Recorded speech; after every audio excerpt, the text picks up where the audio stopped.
Hello, everybody. Welcome to the webinar. I'm delighted to be here today. My name is Michael Brennan. I am a research and insight professional based here in London, England. Delighted to be working with Anzu and to have the privilege of hosting this webinar and therefore learning like yourselves from our expert panel. Just to give you an idea of the format today, we're going to start the webinar with a rapid 15-minute intro to our US consumer research before introducing our panel and then opening up to the audience Q&A. Please post your questions into the chat as we go, and we will try and address them all towards the end of the session. So as it says on screen, our overarching theme today is the repositioning of gaming and gamers. The long shadow of negative outsider stereotypes is hard to dispel, but today's gamers are at the heart of the digital and cultural paradigm, and they represent a vital audience for today's advertisers. This first part of the presentation will paint the big picture before we dive into some of the research and some of the key statistics. So the first thing to say is that gamers today are a diverse and attractive audience. Indeed, gamers are everywhere, and almost everyone is a gamer. All genders, sexualities, ethnicities. You know the figures for the global reach. It's something like the combined population of both India and China, something like 2.6 to 2.8 billion people. Gamers are influencers, they're recommenders, they're mavens, they're completely plugged into today's consumer communities. And they are active, influential, and big spenders across multiple categories. It's a serious, high-value opportunity for brands, as I say, across multiple categories.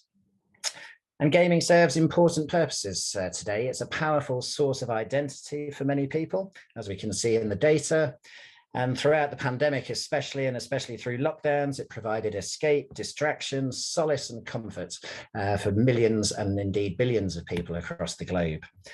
Overall, gaming is central to the social and entertainment space, both in the home and with families, as much as it is between homes and elsewhere. Most importantly, perhaps in-game advertising presents a new opportunity, and it's critical to say, perhaps contrary to reputation, that gamers today are open to and welcome brand advertising. And that's not least true because in-game advertising remains relatively novel and therefore highly salient or noticeable, a real opportunity to cut through.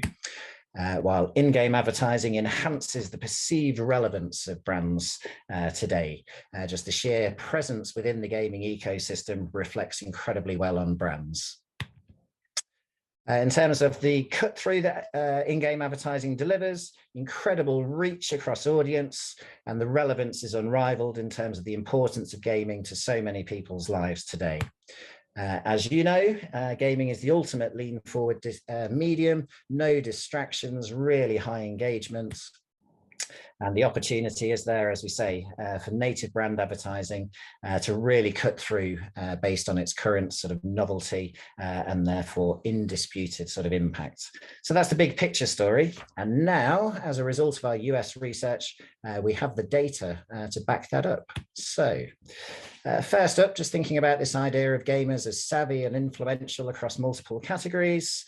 Our research found 57% of US gamers describe themselves as someone that people ask for advice before buying new things, while 55% think that what they buy influences the choices of people around them, which is a winning combination. And therefore, to fuel that sort of that influence and that source of recommendations, over half of our US gamers say it's important to them to be the first to know about new stuff. You know, that invaluable sort of social currency of being ahead of the game and the first person with an opinion on new products and services. Equally, and as part of that, 69% of our US gamers say they're always looking for new things and are very happy to try new brands, while equally 48% not satisfied with being the first to know about new stuff, want to be the first to buy or to try new products and services. Thinking about the important functions that gaming fulfills for today's gamers, 55% say they are most definitely happy to identify themselves as gamers. Incredibly strong figure, and I'm struggling to think of another medium that could claim the same level of identification, much closer to the sort of passion points that people have sort of across their lives. Equally, that 55% is enhanced with a further 21% who are happy to identify themselves as gamers, at least to some extent. So overall, 76% of people buying into that gamer identification in the US market today. In terms of the impact of the pandemic on gaming, 65% of our audience said they spent a lot more time gaming through the pandemic. No huge surprise there. It certainly elevated the profile and appreciation of gaming in a way that we haven't seen before. Most importantly, perhaps 2/3 of that audience who increased their time gaming through the pandemic expect to stay at that same higher level for the foreseeable future. Clearly, that has significant implications for other media. That time, surely is displacing time spent with other channels, as we can see in other research. Equally, it's important to say that 69% of gamers say it's important to them to meet new people and to have new experiences. That idea of the solitary, private gamer locked away in their bedroom, I think we can put that one to bed now. Forgive the pun. These gamers are highly sociable, hence their sort of influence, hence their relationships, hence their power across sort of consumer communities. Gaming is an important part of that, and the social aspect of gaming was such a critical feature of the pandemic experience. In-game advertising makes it real. Our research found that 68% of US gamers welcome brand advertising in principle, while 50% say it's important to them to see their favorite brands in the games that they play. Furthermore, 40% of our US gamers say that advertising enhances their gaming experience. And again, we have a secondary audience who are neutral towards advertising. They have no negative sort of sentiments towards the presence of advertising. The advertising doesn't bother them. So again, we can add those together and see 70% of the audience are broadly positive or at least neutral towards the presence of advertising in their games. We talked about the relative novelty of in-game advertising, certainly compared to other more saturated sort of channels and media. Our US research found that 29% of US gamers have now seen in-game advertising quite often. And that's complemented with a further 28% who've seen in-game advertising a few times. So 57% in total consciously recalling having seen in-game advertising during their gaming sessions. I'm sure you can do the maths, but that suggests that over 40% of gamers in the US today have not been exposed to in-game advertising, and therefore represent a great opportunity for today's brands and advertisers to achieve that sort of cut through and impact in the market. How did we generate these statistics? Well, we spoke to a lot of gamers. And I can tell you it was a struggle to find the non-gamers, to that point about gamers being everywhere and almost everyone. So in the US market, we spoke to 1,200 gamers and 350 non-gamers. We didn't set any quotas beyond the broad age parameters. We only spoke to adults aged 18 to 64, and we relied on a natural fallout through our panel partner. As you can see, we've got a fairly even gender split, and I can say that we had a pretty strong diversity performance in terms of gender identity, sexuality, and ethnicity. It's worth adding as well, the largest share of our audience were aged 25 to 44. We found over 60% were either in full-time employment or self-employed. Again, over 60% were earning more than the US median income, so relatively high earners, and an equally high proportion of family households. So a highly attractive audience to a breadth of brands across a breadth of advertising categories. And you can see also there that we had very strong coverage across the range of gaming platforms, and we also drilled down into individual devices. So further details available through Anzu. We were nothing if not ambitious with our research. We were hungry to learn as much as possible about US gamers. So our research covered a wide range of topics: gaming dynamics, including, as I say, devices, platforms, gaming genres, time spent on gaming, the pandemic experience, not just how much time did people spend gaming in the pandemic. We're also interested to find out about the impact of the pandemic on their finances, for example. We found that distinctive amongst the gaming audience and reflecting their relatively high income sort of occupations, that gamers were amongst the lucky ones who had actually increased their savings during the pandemic, only enhancing their potential value to brands and advertisers going forward. Beyond that, we obviously explored their attitudes to in-game advertising, and you've seen a few examples of the stats we have on that. And we also wanted to set that in a broader context in terms of their relationship with brand advertising and marketing more broadly, as well as understanding their consumer attitudes and their positioning and their mindset relative to the consumer society and the consumer economy. We then drilled into a number of advertising categories, and to reassure you, they didn't have to work through a sort of half an hour sort of survey. Each respondent was randomly allocated 2 advertiser categories to respond to.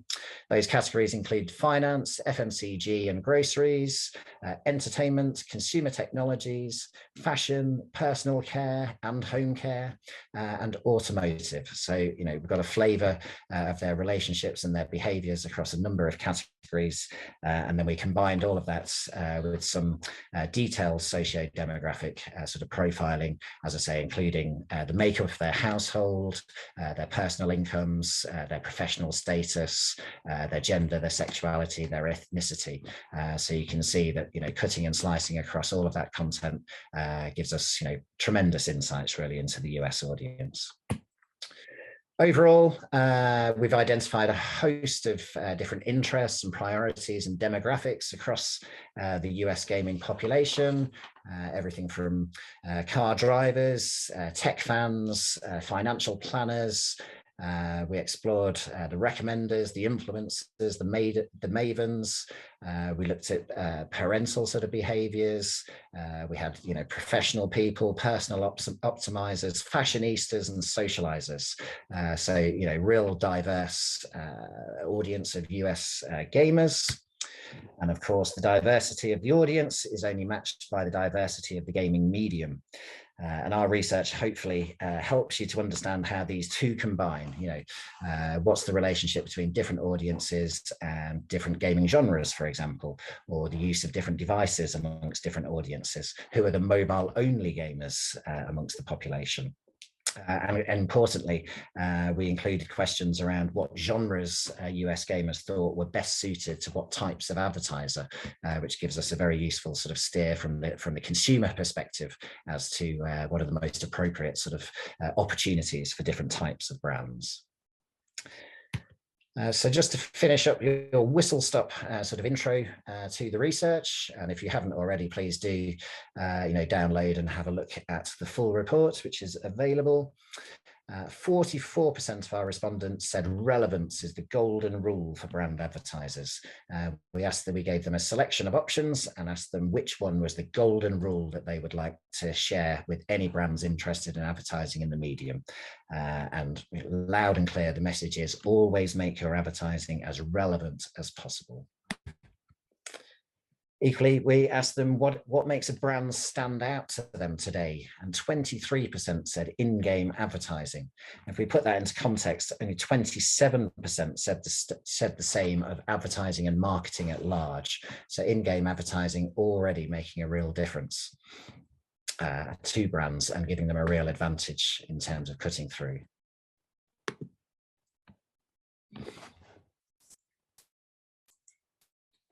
Just to give you a flavour now of some of the category insights, here we're looking at automotive and personal care. So perhaps unsurprisingly in the US market, 82% of our US gamers own at least one car, with 32% saying their next car will definitely be electric. From the personal care side, 60% of our US respondents say it's important for them to always look their best. Certainly not something that you would have associated with the old-fashioned sort of stereotype of gamers, and it speaks to that sort of social context within which gaming takes place and being plugged into active sort of entertainment networks. In terms of home care, 67% of people said it's important to them to always buy the best home care brands. And I guess that reflects, the sheer size of the family household audience amongst the gaming population.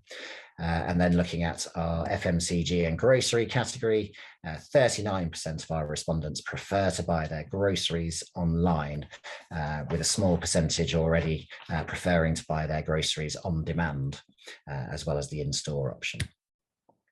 And then finally, just looking at fashion, 43% of our US gamers are typically shopping for premium or luxury fashion, so the sort of high end of the market. And then from our finance category, just to take one sort of stat from there, 46% of our US gamers are open to using buy now, pay later services in the future. Clearly good news for Apple, who've recently announced their move into that market. So as I say, a very brief flavour of our research findings. Hopefully it gives you plenty of food for thought. We're throwing a lot of statistics at you, but hopefully the message is clear. Gaming is far too big, interesting and valuable to ignore. And we would argue, it definitely deserves its place at the top table. It should be a core part of any sort of marketing mix and media strategy in 2022 and going forward. Thank you very much for that. And I now have the pleasure of introducing our panel. First up, let me introduce in alphabetical order. Anton Brzygowski is a lifelong gamer and the US-based sales director at Anzu, focusing on brand and agency partnerships. Can we see you on camera, Anton? Excellent, thank you very much. Next up is Jason Bickle. Jason also is a lifelong gamer. Jason leads the mobile, digital out of home and gaming channel on the product and innovation team at Xaxis. Next up, we have Jutta Jacob, head of consumer insights at Newzoo and an avid gamer since her teenage years. Jutta tells me that she started playing Lemmings on a floppy disk and moved forward to playing Legends of Zelda on a Nintendo Switch and indie titles on Steam. She's been enjoying and living the evolution of gaming. And then last but not least, we have Zoe Soon, VP Experience at IAB in New York, who works with industry leaders to define and scale opportunities in emerging channels, helping brands to future-proof themselves. Emerging channels include gaming, esports, AR, and of course, and increasingly, the metaverse. Welcome one and all. Thank you very much for joining us today. Looking forward to your thoughts. So just to send you, just to warm us up really, it'd be really great to hear your perspectives on Anzu's US gaming research. So let's pick on Zoe first. What are your thoughts, Zoe? What really stood out to you from the report? What really stood out to me was the stat that 75% of gamers are positive or neutral to advertising. I think it really bucks the idea that gamers are ad resistant. Our perception of ads in games is sort of stuck back in the 80s or 90s where we've tried it and we've never revisited it. But technology and creative have evolved since then. And not only that, ads and technology and gamers and games have evolved. If you read the full report, younger demographics are even more optimistic about ads and games. So we're likely to see this trend of ad acceptance and eventually ad expectation increase. So I think it's time for us as an industry to rethink ads and games, especially given the amount of time and consumer attention going there. I think Gen Z and millennials already spend more time gaming than any time in any other media. So yeah, that was a stat that definitely jumped out at me. That's great. Thanks very much, Zoe. Before I ask Jason just to respond to the same question, just to remind the audience, please do post your own questions in the chat. And also just to assure you, you will get access to a recording of the webinar. So please don't feel the need to scribble too many notes, give your full attention to our expert panel. And over to you, Jason. What stood out to you from the report? Yeah, so great intro and great presentation, Michael. So I'm with Zoe. What stood out to me the most and what I was pleased to read were the stats around the positive feelings that gamers have towards advertisements in game. And as a gamer and an advertising executive, it's crucial that ads are done in a way that are native to the gaming environment and have a positive association for the brand and are done in a way that are non-intrusive to the gamer. That's so important. And gaming advertising presents an opportunity for brands to get it right and therefore build positive relationships with their audiences. So there are certain activations such as ads in sports games or value exchange ads, such as rewarded video, non-intrusive ads that support your favorite streamer or content creator, and many other examples where gamers such as myself do welcome ads. So for me, a well-placed non-intrusive ad in a sports game adds to the realism of the game. Fantastic. Thanks very much, Jason. And Jutta, from your research and insight sort of perspective, what stood out to you from our US report? Yeah, thank you, Michael. And also, first of all, thank you, Anzu, for inviting Anzu to join the panel today. And I am not sure if everybody joining this webinar knows who Anzu is, but we do a lot of research and have been doing a lot of consumer research into the gaming landscape and audiences for nearly 10 years now. And obviously, what stood out, it's not surprising that gaming audiences are quite diverse for us in many dimensions. The same holds for the impact of the pandemic. But what did stand out though, and I echo here Zoe and Jason, is like the openness of gamers to in-game advertising. And interestingly, we know from our own research that gamers have much more positive attitudes towards brands. In fact, on average, 30 to 35% higher compared to non-gamers. So this really highlights how important gaming ecosystems are for advertisers, and a very powerful combination as well. You know, they are more receptive to advertising if it's done right and it's relevant, but it's also likely to result in much higher brand perceptions. Brilliant. Thank you very much, Jutta. And Anton, what are your thoughts? What did you take away from our research? Thank you again, Michael, for the intro. Pleased to be here. What really stood out to me was that 69% of gamers are socializing and find new experiences to be really important to them inside of these virtual environments, insides of games. It acts as a stepping stone into the metaverse, which is where we are all headed. But it also is a huge opportunity for brands, not only because of the fact that you have Gen Zs and millennials who are making really big purchasing decisions, life decisions, and that's a really exciting opportunity for a brand to connect with them during those experiences and be chosen as the one for them. At the same time that you have this huge audience that is super engaged in a lean forward environment and is looking for those new experiences, being willing to try new products, and actually really wants to be at the forefront of what's being released. I think that presents a really exciting opportunity for brands to enter the space. Fantastic. Thanks very much, Anton. Sounds like we're all broadly on the same page in terms of what's sort of standing out to us. And I think the generational perspective is really important. You know, a number of you mentioned sort of Gen Z and millennials. Actually, and perhaps unsurprisingly, the audience who were least likely to be open and receptive to advertising were actually the very oldest end of the sort of spectrum, the sort of 55 to 64s, the boomers, if you like. So yeah, just an interesting generational sort of difference. So gaming, of course, continues to grow year on year. It'd be really interesting just to maybe share some reflections on what this really means. You know, it's growing, it's expanding, its relationships with gamers are deepening. How do you think it's affected the way that people at large sort of perceive gamers? Jutta, what are your thoughts on that?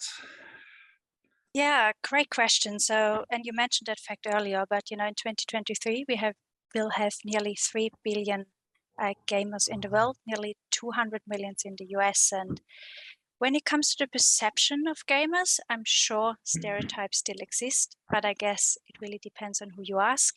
So the answer is really mixed here.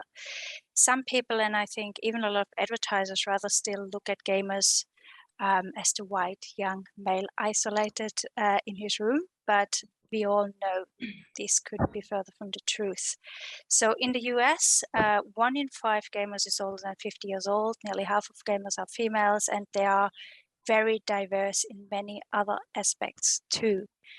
And while a lot of people may not classify themselves as gamers, I think they still are, and they probably hold the highest scores on mobile anyway.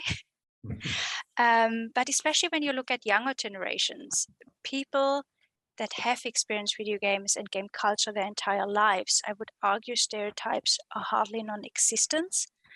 The motivations to play games have really shifted with each new generation. Younger generations have now such a diverse engagement style with gaming that it's hard to pin it down to one specific behavior.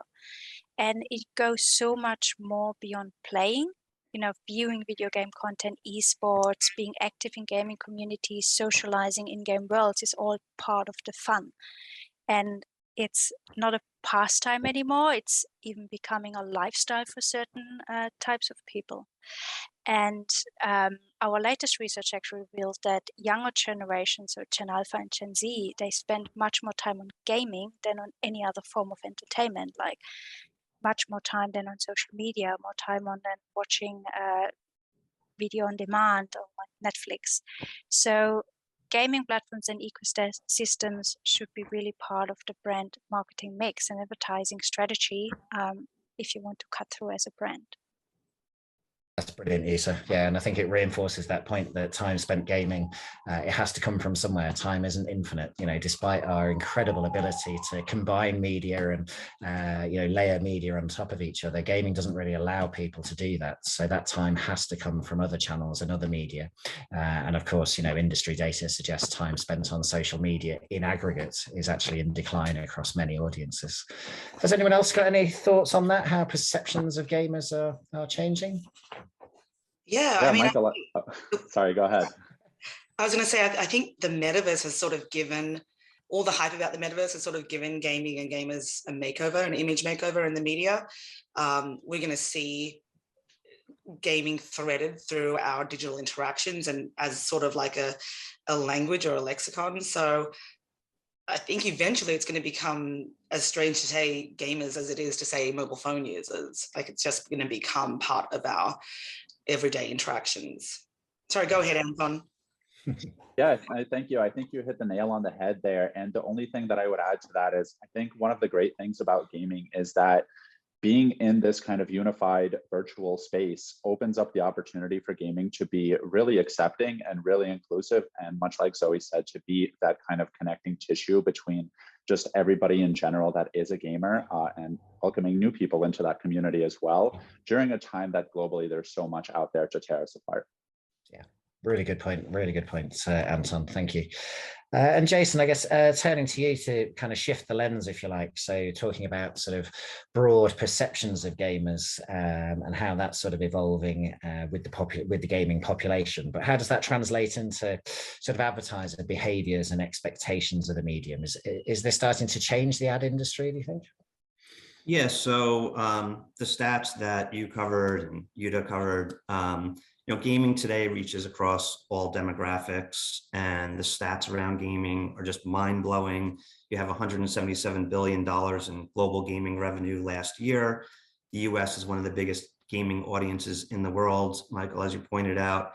So gaming is a fun and exciting environment that provides brands with an opportunity to engage with their audiences and also capture new audiences across a wide variety of formats in a multi-platform environment. So all of this has forced brands to take notice. However, it's not one size fits all when it comes to gaming advertising, which leads to a lot of opportunities for creativity in media. And so Xaxis has done a lot of benefits, a lot of education around the benefits around gaming advertising across Xaxis, but also across Group M, and how to do it right. And we've seen a huge shift to where 3, 4, 5 years ago, there wasn't much happening in regards to gaming advertising, to today, where there's so much interest now from so many brands for gaming advertising. And there's also a lot of investment happening across Xaxis and Group M and WPP. So it's definitely top of mind when putting together media plans. And because there's so many different types of gaming formats, gaming advertising fits well and easily across a multitude of campaign strategies. That's great. Thanks, Jason. And I guess, Anton, naturally sort of turn to you. You obviously work with a wide range of brands and agencies and, telling the story and selling the opportunity of gaming. So how do you think it's evolving in terms of advertiser perceptions and expectations? Yeah, absolutely. The space is definitely growing, as Jason mentioned, and with so much pressure on brands to be relevant, and that's kind of been the buzzword of the report so far, and the activations that we've seen in these first few years, it's becoming more and more important that brands know that they have these resources like Xaxis, like Anzu, to be able to enter the space in a really smart and thoughtful way that adds value to the player community as well. Talking about that value exchange with the gaming community. And it's also important that brands don't sit on the sidelines. I think coming out of COVID, there were certain brands like Nike, for example, that really took on that challenge to be a leader, both from a NFT perspective, from a gaming perspective, from like a virtual metaverse and Roblox perspective. And I think those are the types of brands that are going to have success winning over that next generation, because it's clearly an awesome example of forward thinking on all levels. Brilliant. Thanks very much, Anton. And Zoe, so we've looked at the sort of consumer sort of perspective, perceptions of gamers changing. We've touched on the sort of advertiser sort of behaviors, appetite and expectations.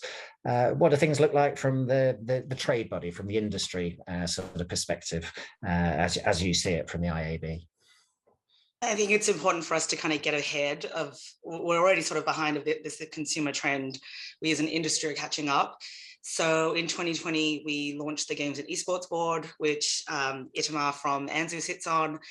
And that leadership group was really instrumental in kicking off a roadmap that's going to help us sort of define consistent standards to help inspire, trust and confidence and transparency in the industry. So last year, we launched the Games and Esports Advertising Framework, which is sort of intended to create common language for everyone to develop off in preparation for scale and programmatic later. Soon we'll be releasing updated 2009 measurement guidelines. So the last time in-game measurement was done is 2009, before viewability wasn't even a thing. So revisiting things like viewability and click interaction for 3D environments. And yeah, and from there, I think there's, we need to look at creative standards, audience equivalency, like educating the buy side on how to buy audiences in games. Like, you're looking for 18 to 34-year-old males in video. Here's how you'd find them in gaming. And then obviously, I would love to see some work done on attention metrics, because I think once we shift to attention, gaming is really going to outperform other channels that are more forgiving of multitasking. And is that the direction of travel from your point of view, the attention metrics? I think it's fascinating from a sort of research sort of perspective. Yeah, I think we will get there.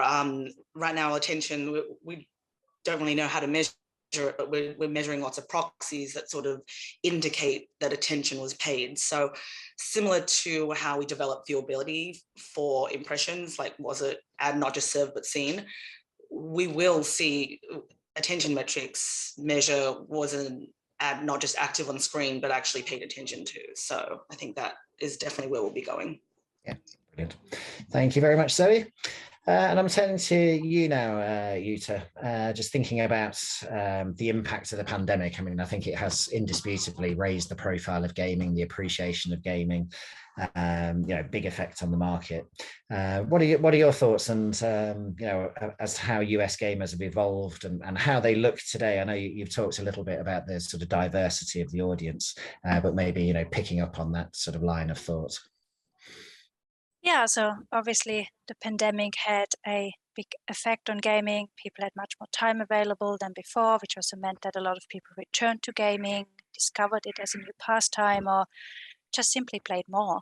But what we have really seen that over the years, gaming has shifted from an activity that kept people apart to an activity that brings people together. And the pandemic has extremely accelerated this trend. So 7 in 10 gamers play now games for social reasons. And we have seen that gaming has become pretty mainstream now, and it's much more accessible than ever before to people. And it provides something for everyone now. So we see also quite a big increase in cross-platform play, not only because of some tech advancements, cloud gaming is gaining much more traction now, better 5G infrastructure and so on, but also from a content perspective, more games are actually available on various platforms or cross-platform. And appealing to a larger audience is getting more and more important to publishers as well, especially since the gaming audience is becoming more diverse. So for example, now you see a lot of traditional like hardcore console PC genre also coming to mobile, which also attracts a new type of gamer.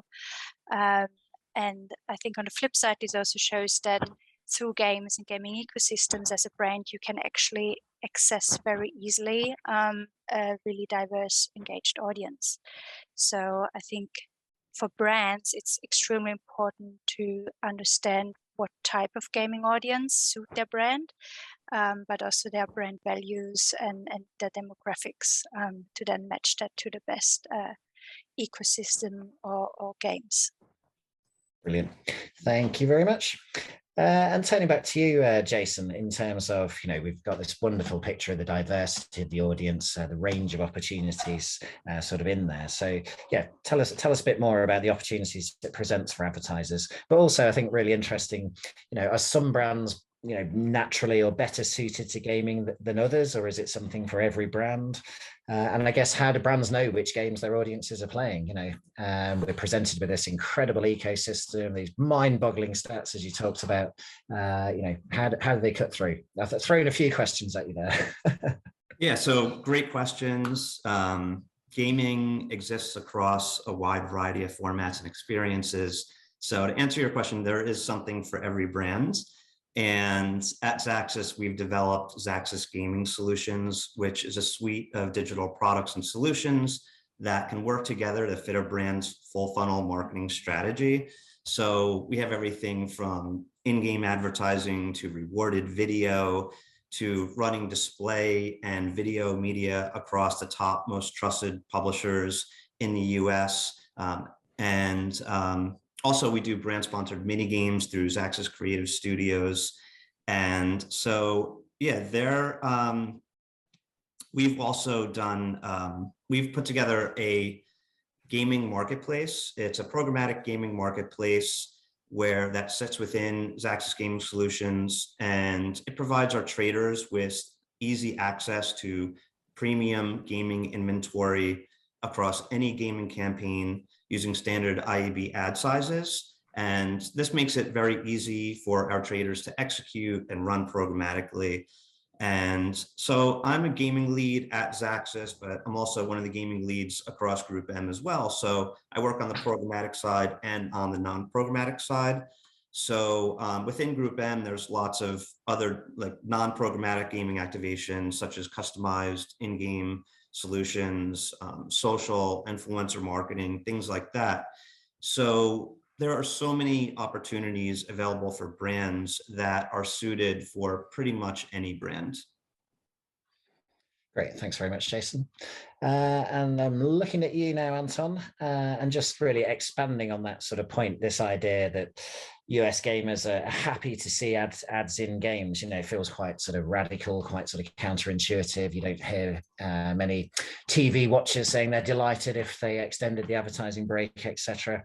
Yeah, tell us a bit more about how brands can, take advantage of that opportunity, that sort of appetite that's there. And equally, do you think gaming is open for every brand? Yeah, absolutely. I think it, again, comes down to relevance, and it's important for the brand to really invest and understand their environment. So for example, if the advertising message is just more relevant to the environment that it's in, that's of course going to resonate more with the consumer base, because it speaks to the brand doing their research and really making the effort to understand the consumer. So when we think about various environments like sports or racing, they really lend themselves well to in-game advertising, because they're so they go hand in hand with advertising in the real world. For example, going to a baseball stadium, you're going to see placements all across the stadium. If you see a NASCAR race, the car is completely decked out with brand advertising as well. So we've gotten used to accepting it kind of like in the real world, so to speak. And it's just a matter of recreating those experiences inside of games in a seamless and, as Jason mentioned, easy way. And that's really where Anzu can help, because we strive to make it as simple and as seamless as possible for brands to take their existing digital strategy and extend it into this digital space, and still being able to use a lot of the same assets, use a lot of the same measurement and verification, and still be able to compare what they are now doing in these virtual worlds in an apples to apples comparison with everything that they've historically done in the digital worlds. Fantastic. Thanks, Anton. And we're starting to see some audience questions sort of coming through now. So kind of start to wrap up our sort of panel discussion. And I guess, you know, the word of the year so far is clearly sort of metaverse. And yeah, just be really interested to hear all of your thoughts, perhaps starting with you, Zoe, on the direction of travel. You know, brands are moving towards the metaverse. Is gaming the critical gateway to the metaverse? You know, yeah. I mean, I definitely think that gaming is an on-ramp to the metaverse. It's gaming environments are probably one of the only way to access metaverse experiences currently. And I think brands are seeing that that's where the internet's going, and they know that they need to sort of prepare, but aren't really sure. What I would advise is there's plenty of gaming opportunities that are available now and at scale.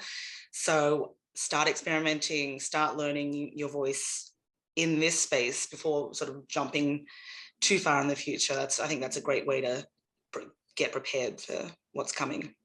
Yeah, great. Thanks, Zoe. And Yuta, I must admit, I'm a bit of an old-fashioned sort of skeptic. I'm quite skeptical of this metaverse sort of concept. You know, from your perspective and from Newzoo's sort of research, what are your thoughts on the metaverse? Is it something that there's a real, genuine sort of consumer appetite and demand for? Yeah, actually, we found there's a big appetite from consumers for the metaverse. We've done a big study last year across 4 markets with 5,000 respondents, and you know, people already hang out in in-game worlds anyway. Like I think 40-50% of gamers very often already socialize in game worlds already. And then when we ask about how they want to engage with the metaverse in the future, nearly 70 or 80% were really open to it to do so in the future, and also non-gamers as well, which really shows that people are very open to the idea. I'm not sure how well it's understood, but that was another interesting point in our research, where actually people are super excited to do things they already do in their real lives. So I think for them it's just like expanding their normal life to the digital environment, and I think the pandemic has definitely helped to like move the real life to the virtual world. And I think that's a big opportunity for brands to actually connect with people in the real life, but also in the virtual life as well. That's great. Thanks, Yuta. And Jason, what are your thoughts on the metaverse and I guess the gaming relationship with the metaverse? You know, is it a real thing for you? Is it something that's happening that you're discussing? Yeah, so I think that gaming is the gateway to the metaverse, and by building relationships and experiences through gaming, advertisers can understand what works best for their brand and audiences, and start to build that into long-term strategies that can form metaverse activations.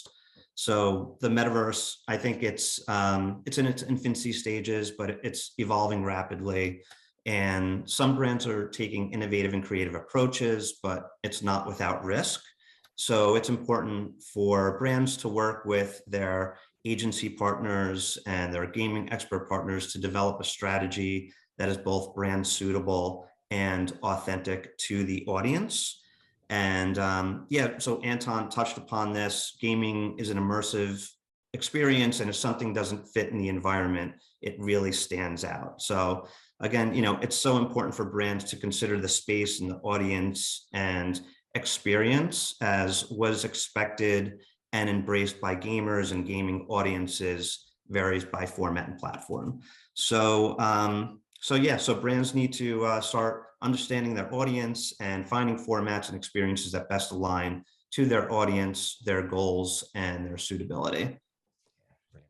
I'm hearing a fairly consistent theme sort of coming through in terms of that, that starting point of relevance, but you also mentioned authenticity there. And I think that's critical, isn't it, as we move into these newer and emerging spaces, is finding that authentic voice.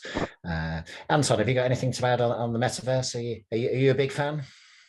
Yeah, absolutely. Definitely a fan. And I think it's symbolic of how we've seen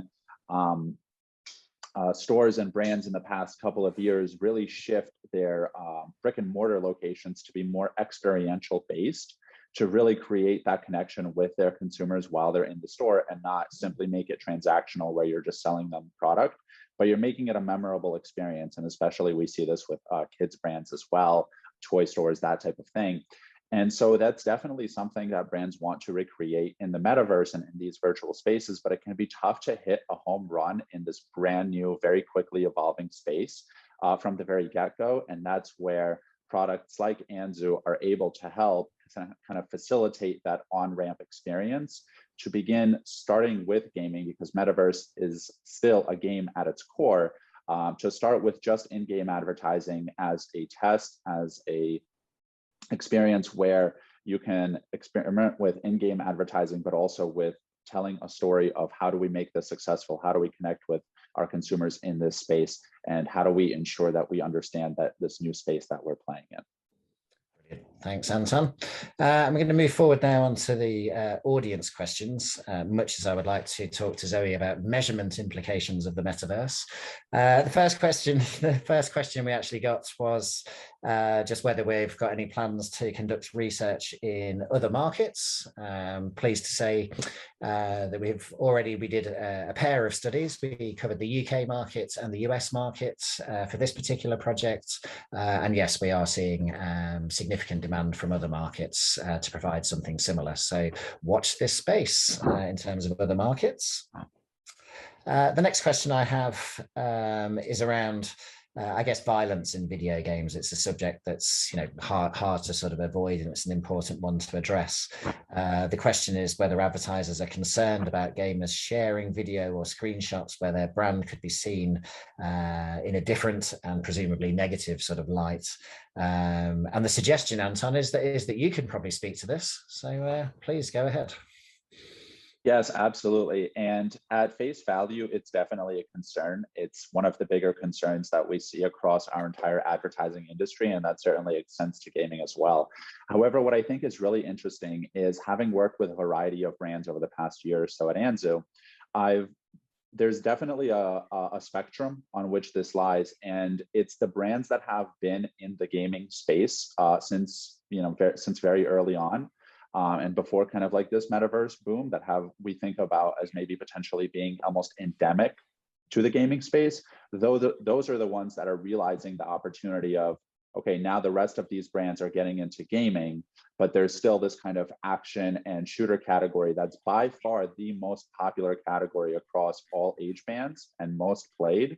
And that's where they're starting to activate in as well, largely from kind of esports and surround activations at this point. But I think it's symbolic of a broader movement of really understanding the space and understanding that if you want to reach these audiences, that's a crucial opportunity, again, to go back to our theme of relevance if you do it right.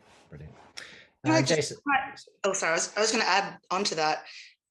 Gaming actually provides brands with a lot of control. Like, they can see what their ad is going to get placed next to, what's going to trigger the ad, exactly, the context, what's happening around it. So they have a frame by frame level of control. So if they're concerned, I don't think that would someone would screenshot their brand next to something that they wouldn't want it to be seen next to. So great. Thank you, Zoe. And Jason, what are your thoughts on that broad subject? Yeah, I think it varies by brand to brand and by campaign, and not all brands would be in violent games. I mentioned our marketplace. We built a programmatic marketplace. We have over 35 billion daily impressions available across the topmost trusted publishers in the US. And so what we've done is we have a brand suitability kind of matrix where we could filter out any type of fighting games, war games, violent games. And so if we have a brand that doesn't want to activate in those categories, they don't have to, and we could easily exclude that. But then again, there are some brands who, might want to be in some of these games because, as Anton mentioned, there's a huge audience around that. And it doesn't have to be, as Zoe touched upon, like during a moment where there is some sort of violence happening, right? So, yeah, that's my POV on it. Yeah, thanks very much. We've got another question coming in, just speaking to potential revenue streams you can expect from advertising for a console game. What success stories are there in the console space? And that's another one kindly suggesting that either Anton or Jason could speak to that. So what type of revenue streams can you expect from advertising for a console game? Yeah, absolutely. I'm happy to tee this one off. I think in-game advertising is a natural start for it. In the past few months, we've seen both PlayStation and Xbox make announcements that there will be a free-to-play ad-supported tier. And I think that's really exciting for the space because it actually opens up a new revenue stream for the developers as well, and encourages the creation of content, the creation of more games, which will ultimately continue to bring additional audiences to the space. And as technology evolves from an ad tech perspective, it'll open us up to not solely provide in-game advertising on these platforms, but also to do a lot more, both in a turnkey SDK-based fashion, as well as provide measurement for a lot of those experiences as well, because we have been able to place brands inside of games in a hard-coded fashion for over a decade now. But what's really new is being able to not only do it at scale, but provide a lot of these metrics that allow you as a brand to understand not just if it's working or not, but how well it's working, and continue to build on that as you evolve your broader gaming strategy. And Jason, did you have anything to add to that? Yeah, I echo what Anton said, and yeah, I'm with Anton there. I do feel like as a gamer and as an advertiser, I just don't want ads everywhere. It's so important that the ads are native to the gaming environment, have a positive association for the brand, and are non-intrusive to the gamer. And like I mentioned earlier, this is a great opportunity. It's an emerging channel for brands to get it right. So yeah. Great, thank you very much. And Jutta, we've touched on, and you in particular, talked about some of those dated, negative sort of stereotypes of gamers, the solitary male in their bedroom, I remember well from my childhood. And I guess, yeah, there's a question around why doesn't gaming get the sort of coverage and cachet perhaps that film and music gets? We know from the stats, we know from the revenue figures that gaming as an industry at least matches the combined revenues of the global film and music industries. Do you have any thoughts on why gaming perhaps doesn't get the profile that those entertainment channels do? I think that's a very good question, and I think the key thing is because I think it's not recognized as a big channel yet, and I think it's really understated yet, and I think not many advertisers and marketers have seen the potential in it.